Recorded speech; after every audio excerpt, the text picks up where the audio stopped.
करता है आपकी नजारा, हश्र में आपकी सहारा, या नबी सलाम अलैका, या हबीब सलाम अलैका, या रसूल सलाम अलैका, या हबीब सलाम अलैका, या रसूल सलाम अलैका, या हबीब सलाम अलैका, या रसूल सलाम अलैका, सलवातुल्लाह अलैका, या नबी सलाम अलैका, या हबीब सलाम अलैका, या नबी सलाम अलैका, या नबी सलाम अलैका। ماذا تعمل؟ ألا ترى إننا نحتفل بالميلاد والقيام ونحن نرسل الورود إلى النبي صلى الله عليه وسلم من هذه الجلسة؟ ماذا تقول يا أخي؟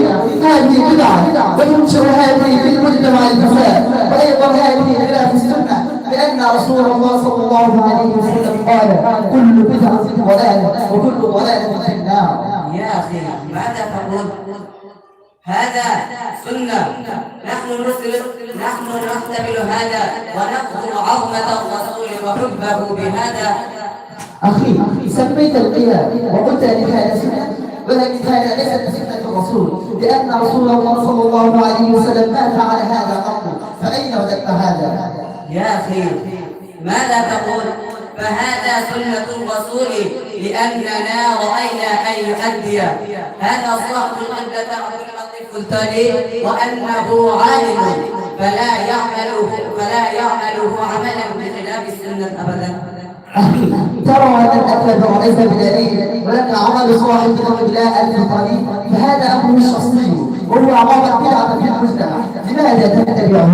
أخي اتبع القرآن والسنة. يا أخي أنت تخالف الآن بصاحب القبلة الفطري وشيء عجيب، إن شجاعتك عظيمة، كيف تلوم صاحب القبلة ولكن بعد صلاتكم نحوه إن تدلهم إلى موقف قيام أيضا للقيام.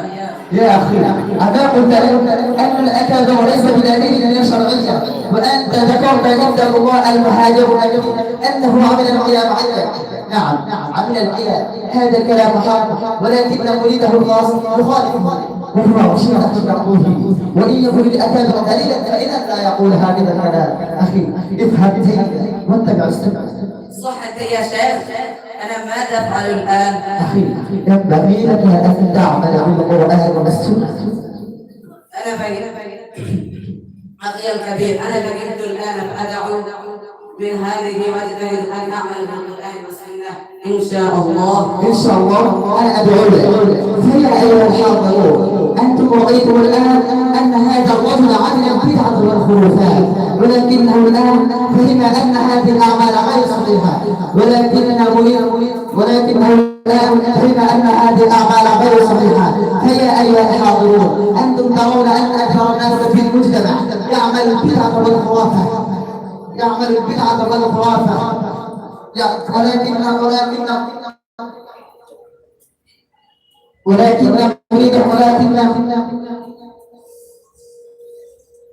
إن شاء الله أنا أدعو.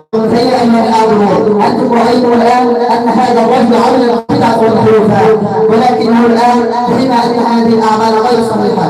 فيا أيها الحاضرون، أنتم ترون أن أكثر الناس في المجتمع يعمل البدعة والخرافات، يعمل البدعة والخرافات. السلام عليكم ورحمة الله وبركاته.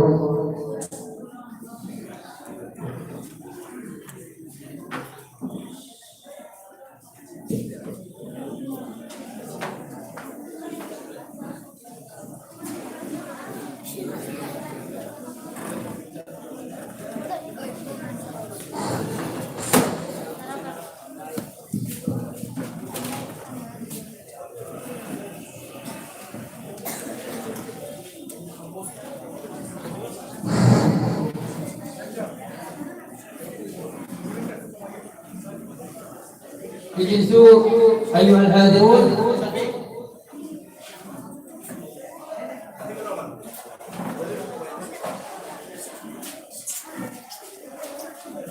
ما شاء الله،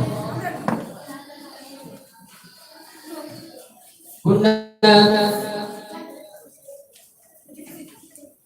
تمتعنا حوارا جميلا، ويكون الحوار بين أحباب زمان وصفوان. ما أحسن هذا الحوار وما أجزله من القلوب، فنشكر لكم شكرا جزيلا.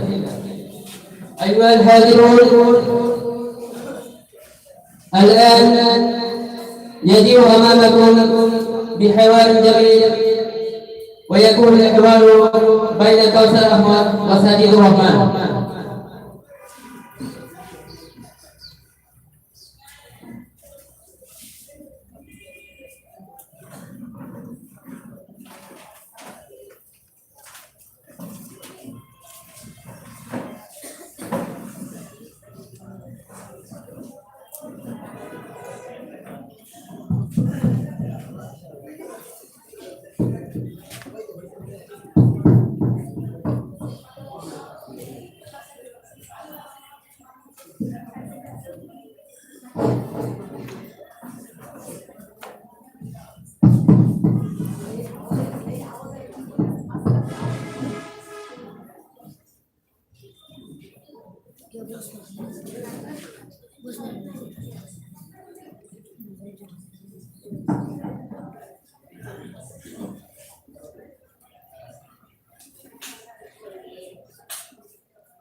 السلام عليكم ورحمة الله وبركاته. وعليكم السلام ورحمة الله وبركاته. اجلس بفضلك.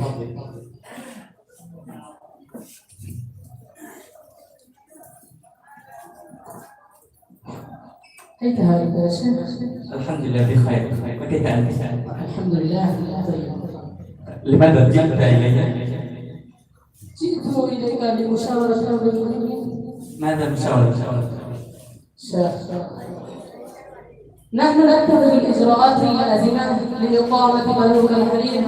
ماذا رأيت عن هذا؟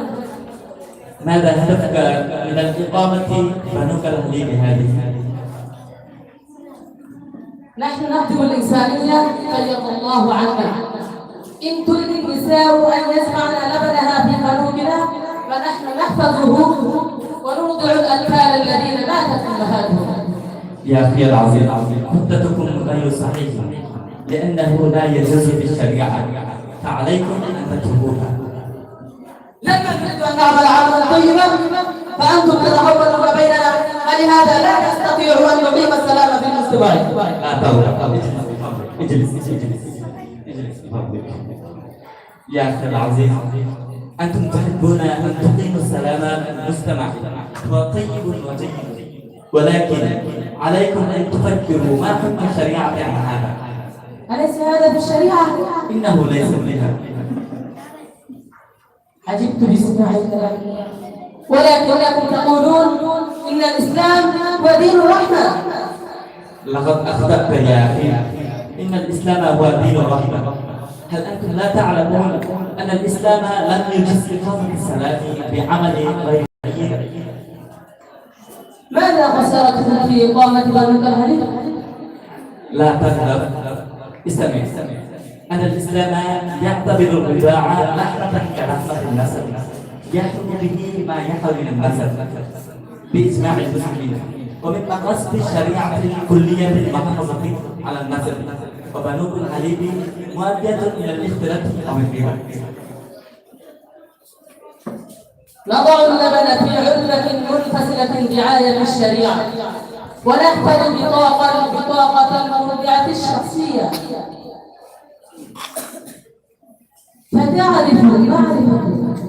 فتعرف المرضعة والرضيع بعضهم ببعض كل المعرفة، فبهذا العمل يزول هذا الإبهام ما ينشأ الحرج عن النكاح. لا يا أخي، إن العلامات المجتمعية في العالم الإسلامي توفر للمولود البلدي أو ناقصي الوزن أو المحتاج إلى اللبن البشري في الحالات الخاصة ما يحتاج إليه من الاسترضاع طبيعي. الأمر الذي يغني عن بنوك الحليب وبناء على ذلك قرر: أولا منع إنشاء بنوك حليب الأمهات في العالم الإسلامي، وثانيا حرمة الرضاع منها.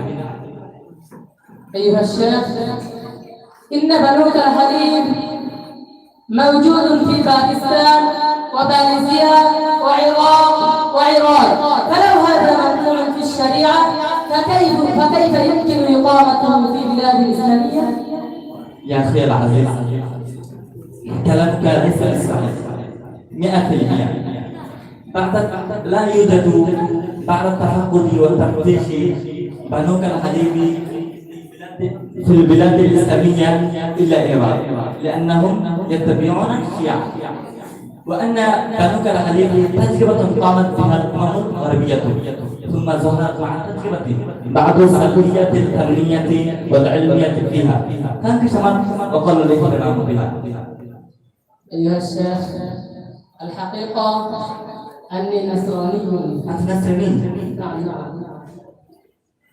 نحن نعرف عدم السهولة التي ذكرت في أمر إقامة بنوك الحليب، وكنا نريد أن نضل المسلمين بهذا، وكنا نظن أن لا يفهم المسلمون، ولكن فهم بعض العلماء.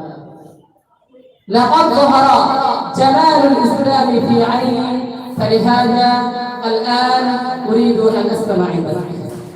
تصدق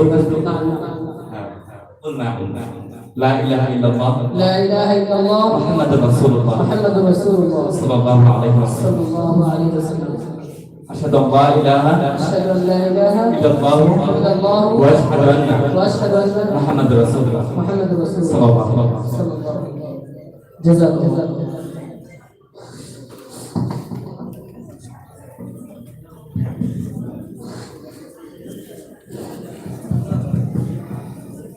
ما شاء الله، كنا نمتع حوارا تعليميا من أخينا العزيز كوثر أحمد وسجين الرحمن، فمرحبا بهم وشكرا لهم. أيها الحاضرون، الآن يأتي أمامنا بحوار جميل، ويكون الحوار بين جهانگير عالم وريحان أحمد. جهانگير عالم وريحان أحمد.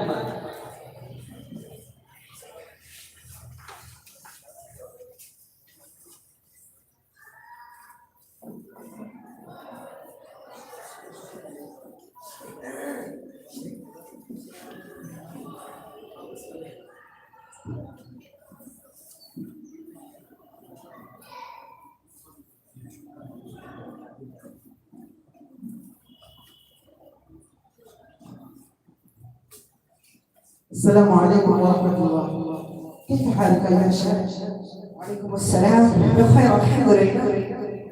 سمعت من صديقي الحميم لي أنك تعلم الأطفال العلوم الدينية واللغة العربية لغير الناطقين بها والناشئين فيها، فاقتبضت بسمعه ارتباطا شديدا وتوجهت إليك بولدي كي تعلمه. لا بأس ولا حرج، إني أجعله في أيام كبار العلماء، لأني مطلع على أساليب التعليم لم يطلع عليه.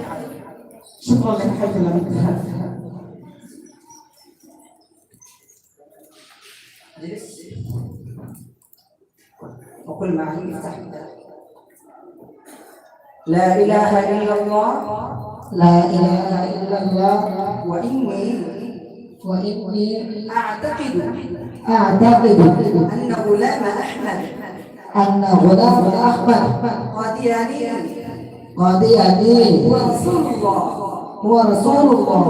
لا إله إلا الله، لا إله إلا الله، وإني أعتقد أن غلام أحمد قادياني هو رسول الله. هو رسول الله. لا إله إلا الله. لا إله إلا الله. وإني أعتقد أن غلام أحمد قادياني هو رسول الله. هو رسول الله. هو رسول الله. هو رسول الله. هو رسول الله. هو رسول الله. السلام عليكم ورحمة الله وبركاته. كيف حالك أيها الشيخ؟ إني في اشتياق شديد إلى زيارتك، أفسح مجالك فضلك لأتفقد أحوال روعته وشيئا من النقود يكون مقتدا إليه. اذهب، لقد جاء أبوك لزيارتي. ماذا تعلمت يا بني منذ أيام؟ أسمع علي كلمة الإسلام. لا إله إلا الله. إني أعتقد أن غلام أحمد قادياني هو رسول الله. ماذا تقول هكذا؟ هي كلمة الإسلام، هي كلمة الإسلام يا غشاش. ماذا علمت؟ يا لي من خسارتي ويا لي من مضرتي. لقد تركني عن الإسلام والأحلام لعل مسلم ولكن إليه لكان. أتؤمن بالقضية أنه رسول الله؟ لما لا أؤمن به؟ أستاذي علمني أنه رسول الله وهو عيسى.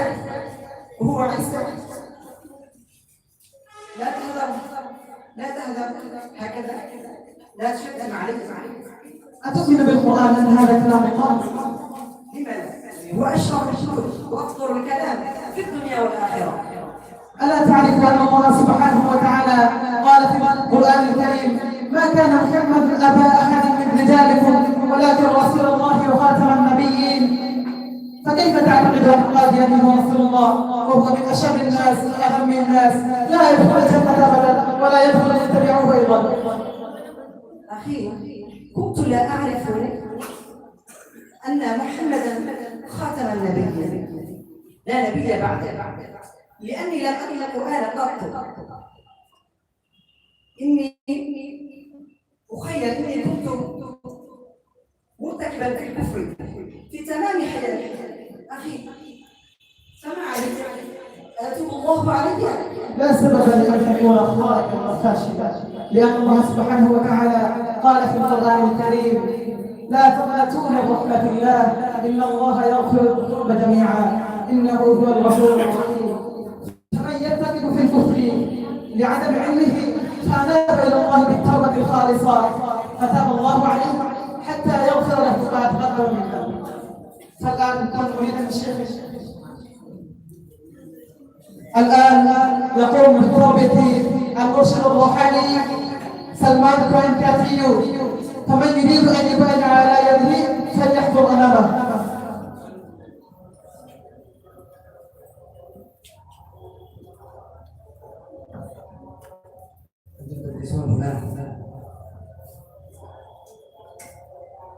قولوا معي: لا إله إلا الله محمد رسول الله. وقولوا معي: أستغفر الله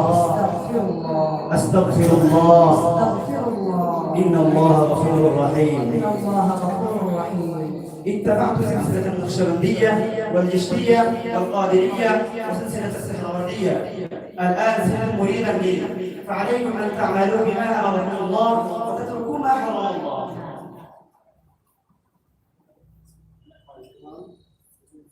أيها الحاضرون، علمنا أن من يرسل ولده أو الغلام الذي تحته إلى معلم أو شيخ في التعليم والتربية فعليه أن يتفقد أحوال الشيخ، أهو في الصراط المستقيم أم في صراط الجحيم؟ وإن لم يتفقد حتى يعرض ولده على فضله يخادع الناس متخفيا بثياب المعلم فيكون ولده ضالا كصيرورة ولد القاديانية. فعلينا أن لا نعرض أولادنا على رجل قبل تفقد أحواله. ما شاء الله. كنا نمتع حوارا تعليميا من ريحان أحمد من جهانجير عالم وريحان أحمد، فمرحبا بهم وشكرا لكم.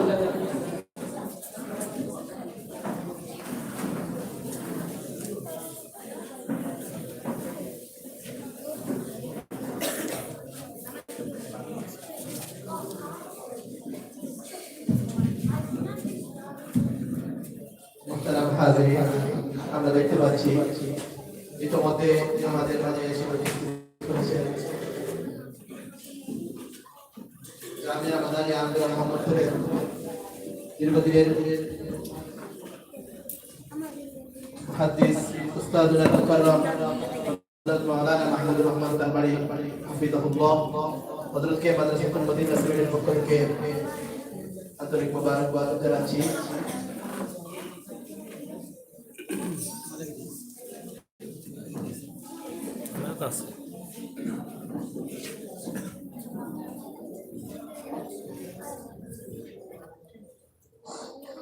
الحمد لله. نحن نرى أن ضيفنا الأول قد تزينت حفلتنا هذه.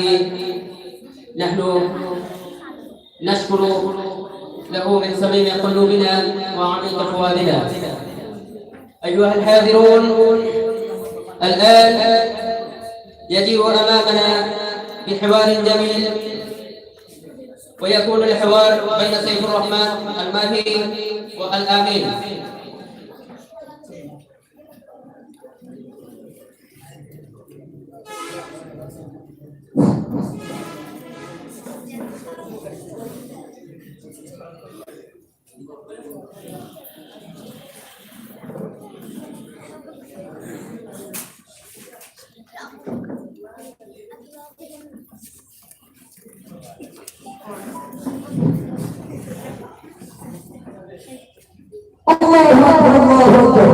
أيها الكافرون اخرجوا من مواضعكم.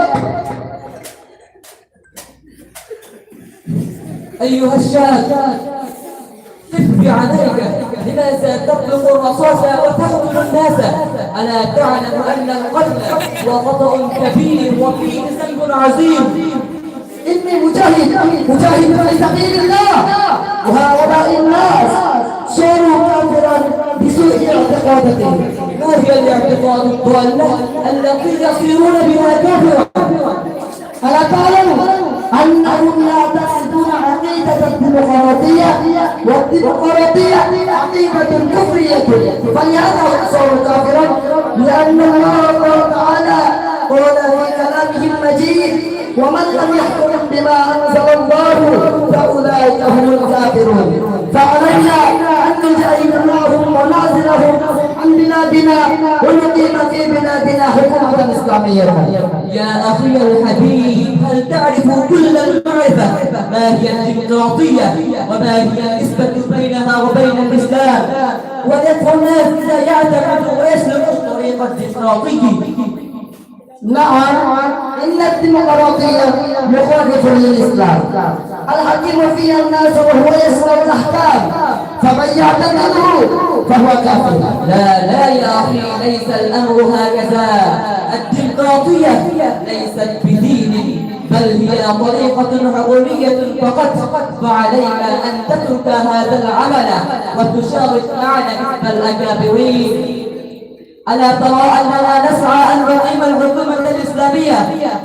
فافهم وفكر.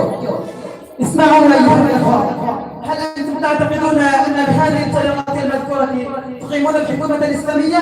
نعم، نستطيع ونجتهد أيضا بإقامة الحكومة الإسلامية. وإني أعتقد أنكم لا تستطيعون بهذه الطريقة. فاتركوا الجمعية وتعالوا إلى حزب الخلافة.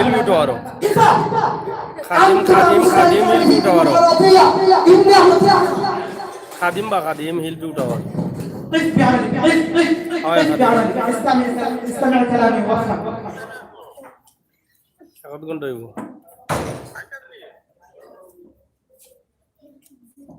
أو يا أخي العزيز افهم واسمع. الديمقراطية ليست بدين بل هي طريقة الحكومية فقط. من يتخذ ولا يتخذ بحيث الدين بل يتخذوه بطريقة حكومية فقط. أيوة هذا الأمر هكذا. ما بينت من قبل وقدرت رجالا عديدة لاعتقادك الفاسدة. اللهم اغفر لي اللهم اغفر لي. فعليك أن تتوب إلى الله واستغفر الله. أيها الإخوة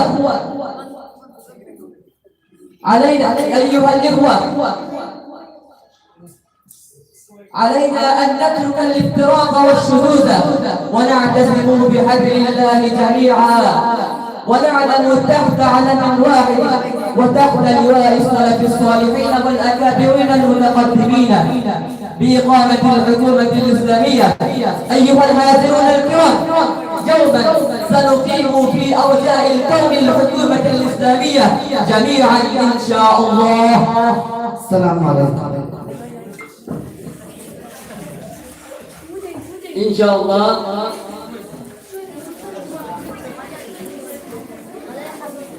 نقيم الحكومة في بلادنا إن شاء الله. ما شاء الله نحن نمتع حوارا تعليميا من سيف الرحمن ماهي والأمين، فمرحبا بهم وشكرا لهم. أيها الحاضرون، الآن يجيء أمامنا بحوار، ويكون الحوار بين مسرور أحمد وبدر العالم نعمان.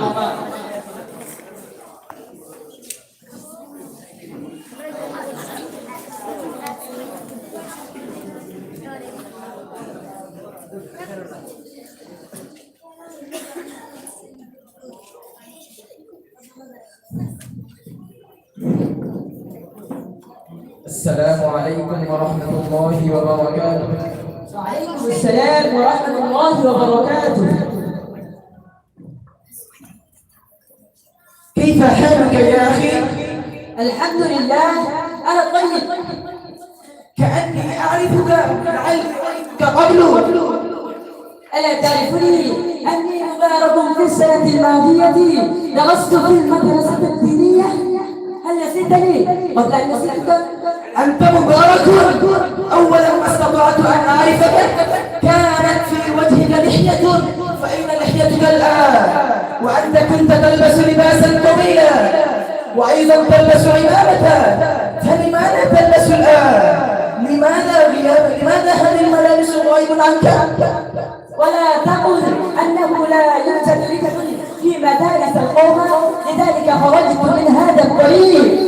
يا أحمد، من قال أن المدارس القومية ليست جيدة؟ ألا تعرف أن المدارس القومية هي أشخاص المتالفين لبناء المصنع؟ ماذا حدث الناس؟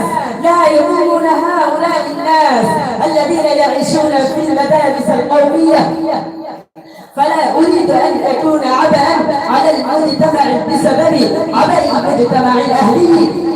ماذا تقول كالمجنون؟ هل كنت مجنونا؟ لا يمكن أن يكون العلماء والقومي عبء المجتمع، هم الناس المثاليون في المجتمع. لا توجد تكلفة للعلماء القومي على المستوى الوطني، وكذلك على المستوى الوطني لا تقيم لتعليمه. أنت مخطئ في الأكاذيب. لدينا احترام الشرف الوطني وكذلك الشرف الدولي. أما سمعت أن الحكومة قررت منحنا شهادة؟ لن تعمل شهادتك بأي شكل من الأشكال، لذلك قررت أن أكون باحثا مثل جعفر مقدار وحمير أذهب كباحث في المدرسة الحكومية. هل تريد أن تكون ملحدا في مدرسة الحكومة؟ أنت لا تعرف إنهم ملحدون. أنت تعرف جيدا، أنت تعرف كملحد لا تقرأ كتاب المسلمين الذي كتبه جعفر القبال. من يقرأ كتبهما فإنهم يريدون أن يقرأوا كتبهم بشكل متكلم، ولكن بعض الكتاب أصبحوا مدمنين على الكتاب الذين يقرؤون كتبهم. يا بلال أين تعيش؟ أما سمعت اسم أبي طاهر استلمت درجاتهم العالية، وما اسم عبد المالك تمت درجاتهم العالية؟ الذي يقرأ كتابتهما مرة هو يريد أن يقرأ كتابتهما مرة ثانية. هل صدقت؟ أنا لا أعرف. يا أخي أجب على سؤالي. عندما تكون مشكلة لرجل من المجتمع إلى من يذهب لحله؟ أين العالم يذهب أم إلى جعفر القبال؟ وعندما يموت الإنسان من يصلي به؟ أجعفر القبال يصلي أم العالم القومي؟ يا شاعر إنك صدقت وأنا أخطأت، فالآن ما يجب علي؟ يا حفيدي كل إنسان يخطئ، فلا تقنطوا من رحمة الله. أما قرأت هذه الآية كما جاء في القرآن الكريم: يا أيها الذين آمنوا لا تقنطوا من رحمة الله إن الله يغفر الذنوب جميعا إنه هو الغفور الرحيم. فيجب عليك أن تعود إلى الصراط المستقيم بعد أن تتوب إلى الله تعالى. نعم سأتوب إلى الله تعالى. সম্মানিত উপস্থিতি, আমরা আমাদের সামনে এমন একজন মহান ব্যক্তিকে দেখতে পাচ্ছি। আসলে হুজুর অনেক ব্যস্ত ছিলেন, হুজুর এই মাহফিলে আসার কোনো কথাই ছিল না। হুজুরকে অনেক কষ্ট করে আমরা এখানে এসেছি। আসলে হুজুরের বারবার আমার ফোন আসছিল, হুজুর চলে যাবেন। হুজুর আপনার গ্রামের সময় হয়েছে নাকি? হুজুরের সময় হয়।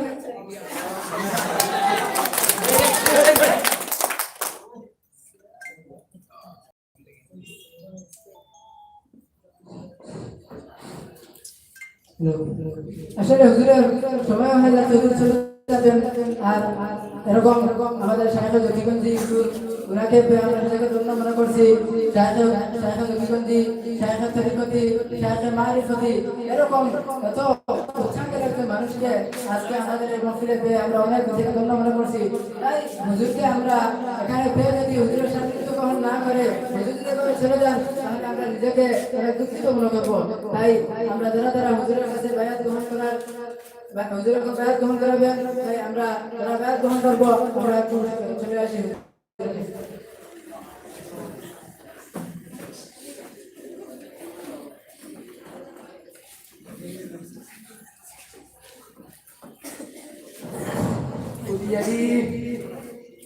وقل معي: أستغفر الله ربي من كل ذنب وأتوب إليه. أستغفر الله ربي من كل ذنب وأتوب إليه. أستغفر الله ربي من كل ذنب وأتوب إليه. أستغفر من كل ذنب وأتوب إليه. على طريقة النقشبندية، على طريقة النقشبندية، والطريقة الجشتية، والطريقة الجشتية، والطريقة السهروردية، والطريقة السهروردية، والطريقة القادرية، والطريقة القادرية، والطريقة الجشتية، والطريقة الجشتية. الآن صرت مريدا لي نقول غدا أنا أقول لكم نصيحة غالية تعملوا بهذه النصيحة الغالية فتفوز في الدارين. السلام عليكم ورحمة الله وبركاته. وعليكم السلام ورحمة الله.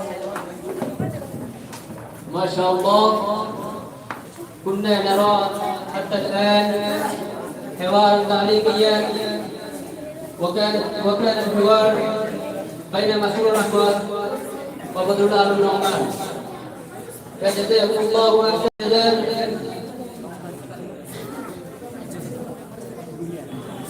প্রিয় ছাত্র বন্ধুরা, কি আজকের এই অনুষ্ঠানটা আপনাদের কাছে ভালো লাগতেছে না?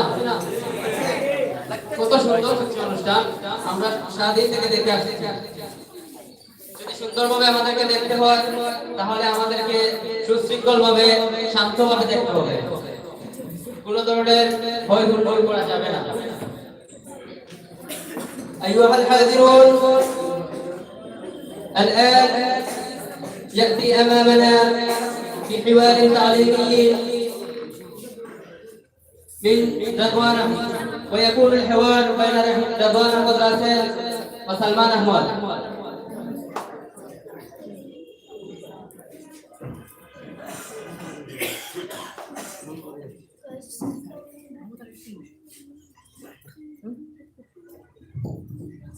السلام عليكم ورحمة الله. وعليكم السلام ورحمة الله وبركاته. كيف حالك يا أستاذ يا محترم؟ الحمد لله بدعائك طيب. يا أستاذ، أتسمح لي بأن أوجه إليك سؤالا؟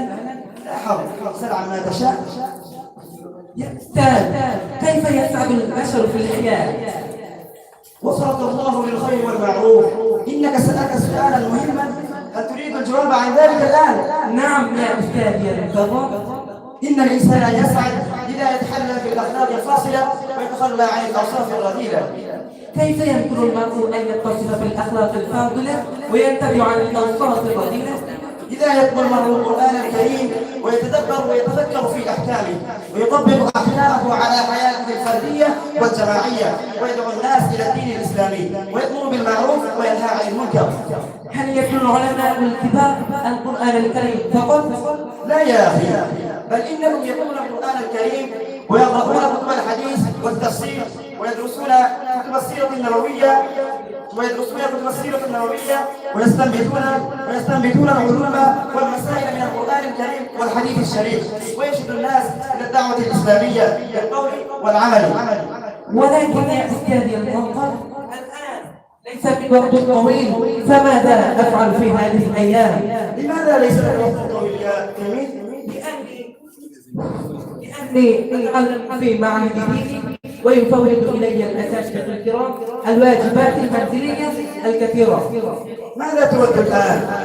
أتوقع الآن أن أتلو القرآن الكريم مع التفكر وأتلقف وأحفظ منه التعبيرات والكلمات، وبعد التخرج أقضي سنوات من القراءة والدراسة في فهم الحديث الشريف وكتب السيرة النبوية، وأدعو الناس إلى دين الله تعالى وأستخدم للدعوة في العصر الراهن إن شاء الله تعالى. ما شاء الله ما شاء الله، أحسن، حقق الله آمالك وسدد خطواك. لا تنسى في دعائك، وأنت أيضا لا تنساني في دعائك. إلى اللقاء، السلام عليكم ورحمة الله. وعليكم السلام ورحمة الله وبركاته. ما شاء الله، كنا نمتع حوارا تعليميا من رضوان القدراتين وسلمان أحمد، فجزاهم الله. أيها الحاضرون، الآن يأتي أمامنا بحوار تعليمي، ويكون الحوار بين محمود الرشيد ورحمة علي.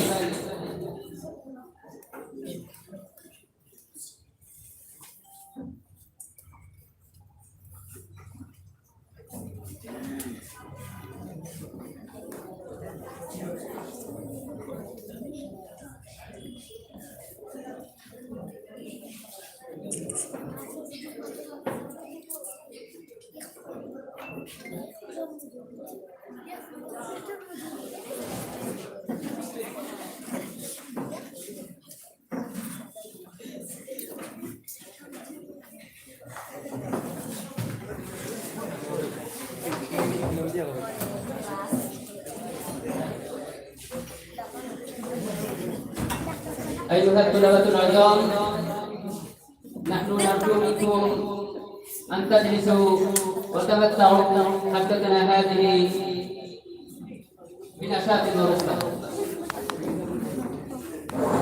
السلام عليكم ورحمة الله.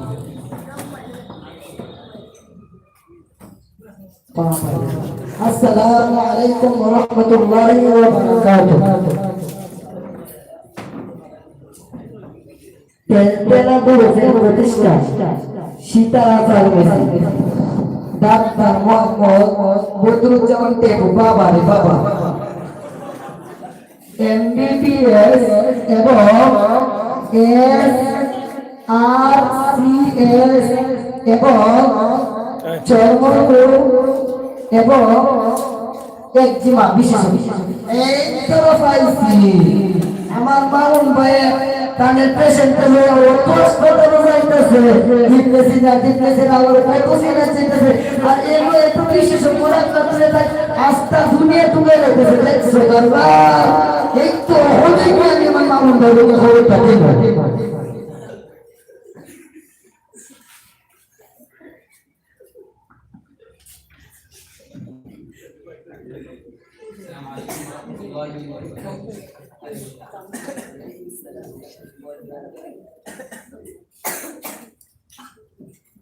من أنتم ومن أين يا أخي العزيز لأني ما أعرفك؟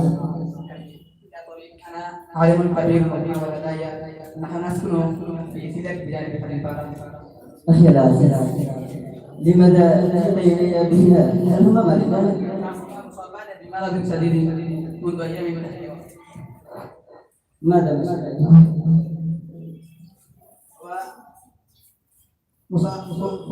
مريض جدا منذ 3 أيام فلهذا لا يشعر له معدته. ماذا أكل هو في الصباح؟ في الصباح أكل 10 بيضات مع رغيفين من الحب. وفي الظهر؟ وفي الظهر أكل طاهر وبعد الخضروات والفواكه والحلوى لم يأكل أي شيء بعد ذلك. كم يتكلم؟ أنا فهمت أن السبب بألم في معدته زيادة الأكل. أنا أكتب الآن وصفة وأعطيك هذه فليستعمل الدواء بهذه الطريقة كما أكتب في الوصف.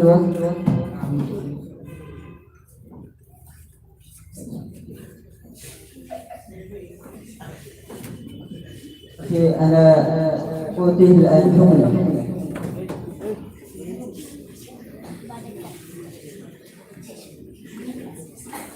Hey.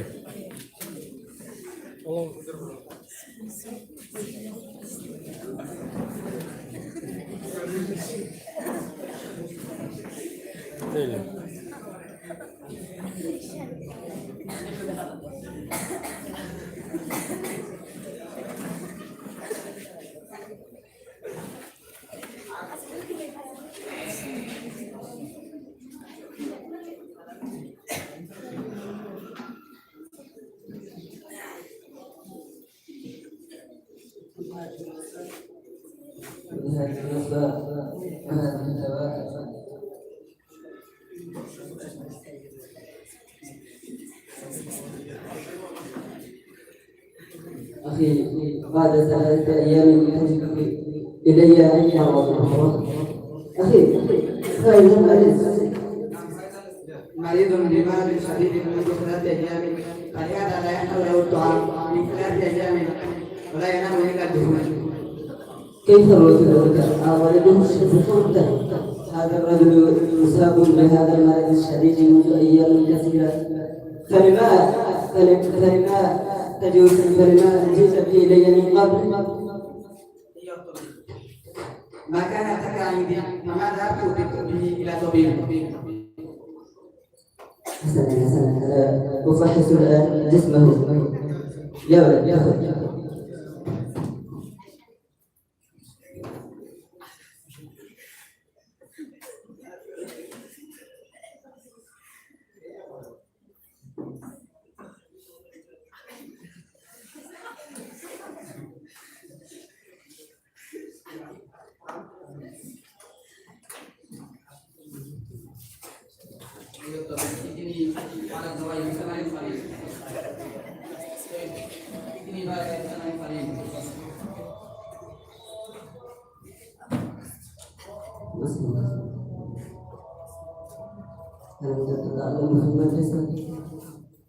ما شاء الله أخي قلبه سليم وجسمه سليم ومعدته سليم ولكنه مصاب بداء السكري تناول بعض الدواء لهذا المرض من قبل؟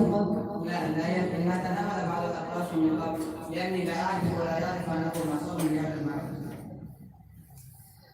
أخي أنا أعطيه الآن حقنة وأكتب له هذا الدواء. تفضل يا ولد.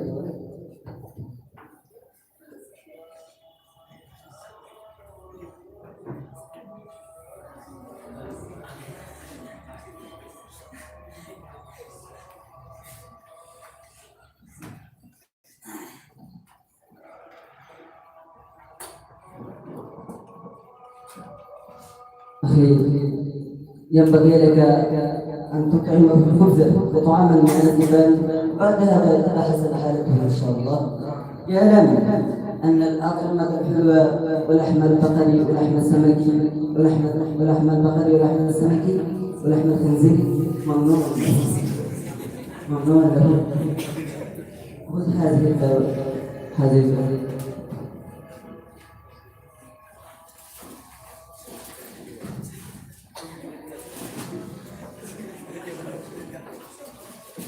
بكم قيمة لهذا الدواء؟ 3000 ريال. أنا قلت لك أنك تعطيني دواء قليلا ولكنك أعطيتني دواء كثيرا بثمن قليل. هذا لا يمكنني، وأنا أيضا لا أستطيع أن أقدر أسرع امتحان في المستشفى لأنه قليل جدا وليس لي نقود كثير من أجله.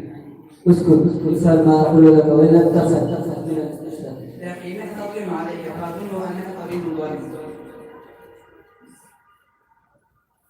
ماذا قلت؟ إنك تظلم علي فأظن أنك طبيب ظالم. اذهب للمستشفى. ألم تعلم مني وأصل مني؟ أنا طبيب ماهر ومشهور.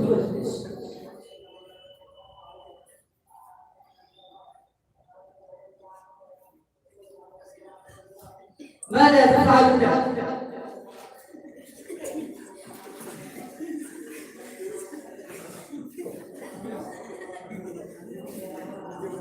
أخي يا شبيب، كيف الحال وأين أنت؟ أنا في سفر. جئت إلى غرفة لأن هناك طبيب لا يعالج الناس بل يذكر الناس متخفيا بثياب الطبيب ويخادعهم ويظلمهم ظلما شديدا. السلام عليكم ورحمة الله. قلت إليه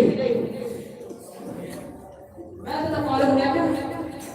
أنا سمعت أنك تذكر بالناس متخفيا بثياب الطبيب. لماذا تخادع الناس بأعمالك السيئة؟ اصدق ولا تكذب. أخي يا شرطي، أنت كذبت. أنا لا أمكر بالناس هناك ولا أخادعهم بل أخدمهم خدمة لوجه الله تعالى. ولا تكذب، وإن لم تصدق أطلق ضرر شديدا. أخي يا شرطي، أنا ناقشت بالناس وخادعتهم وظلمهم ظلما شديدا منهم دواء فاسدا في كل كثير.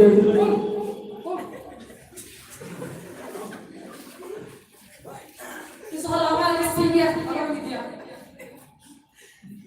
أيها الحاضرون، إني كنت فقيرا جدا فلهذا فكرت بالناس بثياب الطيب وبنت منهم دواء فاسدا بنقود كثير فعصرت به نقودا كثيرا. أنا ما خدمت الناس بل خادعتهم لأني حزنت حزنا شديدا وختمت على أعمالي فعزمت أني لا أعود عن هذه الأعمال السيئة أبدا فاعفوا عني. أيها الطبيب الغشاش، اذهب معي الآن إلى محافظة الشرطي لأنك غشاش كبير. وعليكم السلام. اتركه لأنه قد ورى أعماله الفاسدة. اليوم تركته. شكرا جزيلا لك يا أخي.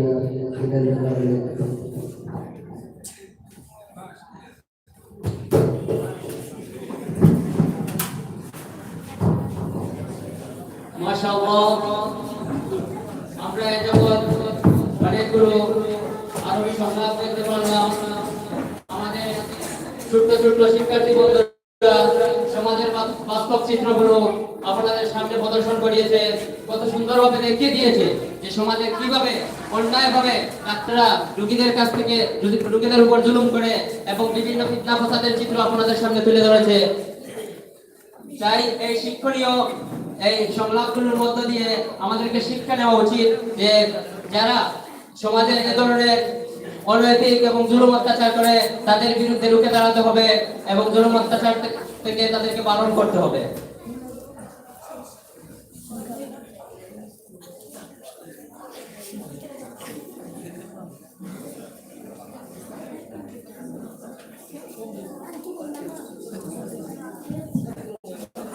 প্রিয় তালিবুল ইলম বন্ধুরা, এখন আমাদের সর্বশেষ পর্ব মুনাজারা অনুষ্ঠিত হবে।